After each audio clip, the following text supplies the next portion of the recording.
Welcome to the AFR Saints channel, where we provide you daily content on your favorite team, the New Orleans Saints. Do us a favor and hit that subscribe button. Be sure to leave your comments below and smash that like button. Who dat? All right, Saints beat the Chiefs in the Dome on Sunday, 26-24. Improbable, but sometimes life goes this way, and as a husband and a father, and many of you understand this, of course, but today was my son's first day of school, and so he had to go get a haircut yesterday. So Erica, my wife, scheduled Drew's haircut for yesterday at noon. The Saints and Chiefs kicked off at noon. As many of you who follow me on Instagram may also know, that Sunday is the day that Drew and I go to the mall. I put him in the wagon, and I push him around the mall, and he rides every elevator at the mall. That's like his thing. He loves it, and he knows he does it on Sundays. And he doesn't really understand why and when he can't do certain things cognitively. So the Saints kicked off at noon, and I was at Sharky's. By the way, big shout out to Sharky's in Baton Rouge. And how sweet is this? So Cynthia, who works at Sharky's on Highland Road, like Highland by I-10, she cuts Drew's hair, and he loves her. And she knew it was his birthday last month, and when we went for his haircut yesterday, she had a birthday present for him. It was a Mickey Mouse hat in a Mickey Mouse gift bag. That was so sweet. Anyway, shout out to Cynthia at Sharky's, and they're awesome over there. So if your kids need haircuts, go to Sharky's. Anyway, so we go to so kickoff. I'm at Sharky's, and I'm trying not. You know, there's like, have you ever done this where you're trying not to? Have you ever been in the situation where a game's happening, you know it's happening, and you don't want the spoiler, like at the airport? Yeah. Yeah, you're trying to just avoid everything. Yeah, Paul, do you have a story of that? Oh, absolutely. Like, do you remember a time when you've done that? I think it was during one of the Saints games last season. I recorded the game, and I basically just didn't take my phone out of my pocket the entire day. So you did it successfully? I did. Okay. See, I'm way too addicted to my phone. And so then, of course, the Saints opening drive, bing, bang, boom, they score, and my phone is just exploding, right? And so then I had no shot. But anyway, I did DVR the game, so I watched it later than everybody else. So that's why, if you were looking for live tweets, that's why I was not live tweeting the game, because I was at Sharky's and then riding elevators in the mall trying to avoid exactly what was happening in the game. But I did manage to get around to it. But the Saints win. If you missed the game, Saints got up 17-0. Chiefs with 24 unanswered. Jake Haener led a 2-minute drive, got the Saints within one. Of course, you're not playing for the tie in a preseason game, so the Saints go for two. They don't convert. And the Chiefs could have run out the clock, man, and they ran twice. Saints called timeouts. There's about a minute left in the game. Chiefs could have run it on third down and then punted and milked the clock to just seconds remaining, and the Saints would have had no shot, but Andy Reid went for it, and they throw a pick. Kyle Phillips, the defensive lineman, puts out a paw, gets a pick, short field, and then there's Blake Grupe to kick the game winner as time expires. So Saints win improbably 26-24 the way that it went. But more importantly than the result when you're talking about preseason is what all transpired. So we can run through the game itself and what we liked and what we didn't like. First and foremost, you have to start with the efficiency of that first offense. Derek, it was exactly what you want. The Saints had a penalty on the opening kickoff, which was unfortunate, but they overcame it, and they went 12 plays, 85 yards, and got the touchdown on the pass from Derek Carr. Incidentally, it was odd though that obviously with the injury to Rashid Shaheed is why we got to see it's why we got to see a lot of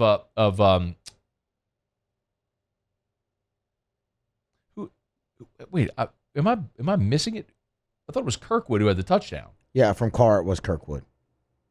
I'm looking at the box score. They don't have that in the box score. Anyway, whatever. So okay, there it is. Never mind. Yeah, so Kirkwood gets the touchdown. You wouldn't think Keith Kirkwood would have scored in the opening drive with the offense, but Juwan Johnson had a couple of really nice catches. Michael Thomas had a grab, which was a really well-thrown ball from Derek Carr. It was low, away from the defender. Thomas went down and got it.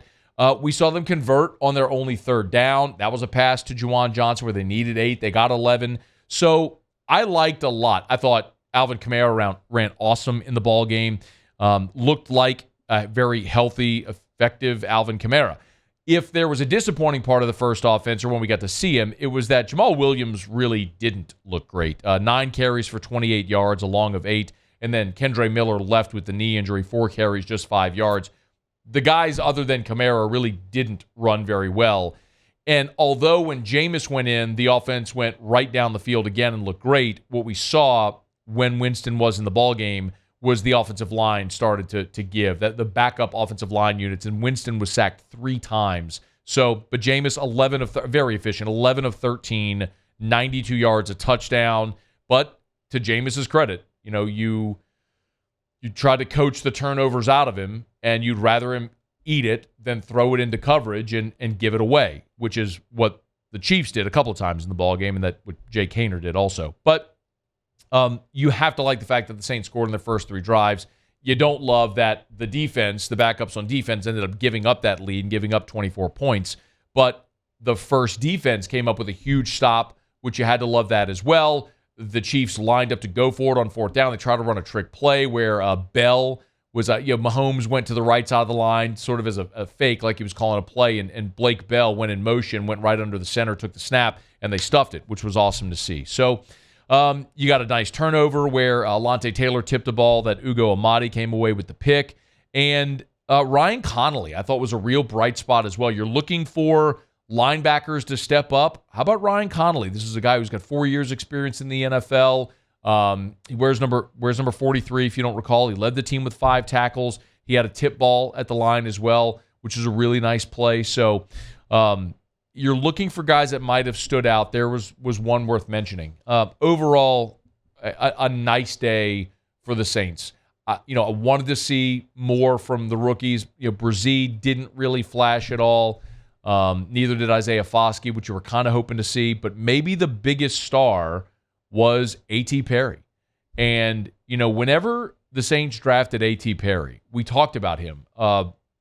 Muse pulled this day. This was the day after the draft. This is what we said when we talked about the Saints draft. This was our take here on A.T. Perry.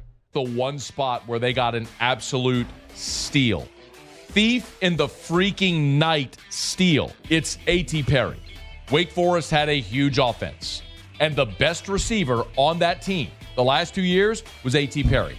Almost 6'4", 200 pounds, ran a 4.47 40, which is good for that size, and had back-to-back 1,000-yard seasons at Wake Forest playing in that offense, catching balls from Sam Hartman where he was his favorite target.